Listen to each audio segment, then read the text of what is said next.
I didn't know why I stopped that night, why my hand froze inches from the light switch, or why the sound coming through the thin wall felt heavier than any noise I'd ever heard before. But her crying wasn't loud or dramatic. It was quiet, broken, the kind of crying someone makes when they believe no one is listening, when they've already given up on being heard. And that was what made it impossible to ignore, because I'd lived that sound before, years ago, after my wife died and the house felt too big for one person and grief crept in like a thief at night.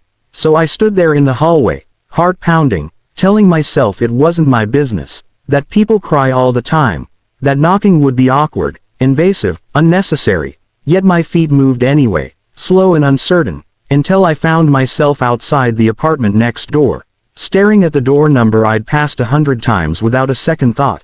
And when I knocked, softly at first, then louder, the crying stopped so suddenly it felt like I'd turned off a switch inside my own chest. And for a long moment there was nothing, no movement, no sound, just silence stretching until I almost turned away in embarrassment. But then the door opened a crack, just enough for me to see her face, pale, eyes red and swollen, hair loose and messy like she hadn't bothered to look in a mirror all day.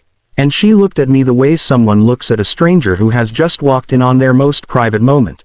A mix of fear, shame, and something close to relief. And before I could stop myself I said, "I'm sorry. I heard you crying. I wanted to make sure you were okay." And the lie sat between us because we both knew she wasn't okay. Not even close. And she tried to smile, a fragile, practiced thing that didn't reach her eyes, and said she was fine. Of course she was fine. She just had a bad day.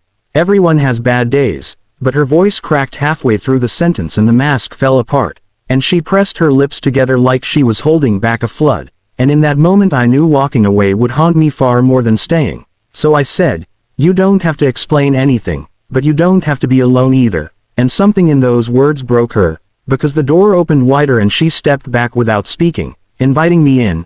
And her apartment was small and dim, the kind of place that feels temporary even if you've lived there for years, with unpacked boxes in the corner and dishes in the sink and a heaviness in the air that had nothing to do with the lighting. And she sank onto the floor against the wall as if her legs had finally given up. And I sat a few feet away, careful not to crowd her, not to touch her unless she asked. And the silence returned, thick and uncomfortable, until she whispered, "I don't know why I'm like this." And I wanted to tell her she wasn't broken, that pain doesn't ask permission or follow rules, but I let her speak, because sometimes people don't need fixing, they need witnessing. And the words came slowly at first, then faster, spilling out about a relationship that had ended without warning, a job that drained everything she had and gave nothing back, a family far away who thought she was doing great because she never told them otherwise. And as she spoke, her crying shifted, becoming less sharp, more tired, like a storm losing strength. And I realized how rarely adults are given permission to fall apart without being judged. And when she finally stopped talking, she looked embarrassed, apologizing for unloading on a stranger. And I told her I wasn't really a stranger anymore, not after hearing her truth. And that made her laugh softly through tears, a sound that felt like a small victory. And I offered to make tea, because sometimes the simplest actions ground us when emotions threaten to sweep us away. And while the kettle boiled, I noticed little details, a photo taped crookedly to the fridge, a half-finished book on the table, signs of a life still in progress, not a life over. And when I handed her the mug, our fingers brushed and she flinched, then relaxed, and I saw how sensitive she was to touch, how careful the world had made her. And we sat there drinking tea, not talking much, but breathing easier. And she asked about me, about why I lived alone, and I told her about my wife, about loss, about how nights can be the hardest when memories get loud. And she listened with the same quiet attention I'd given her.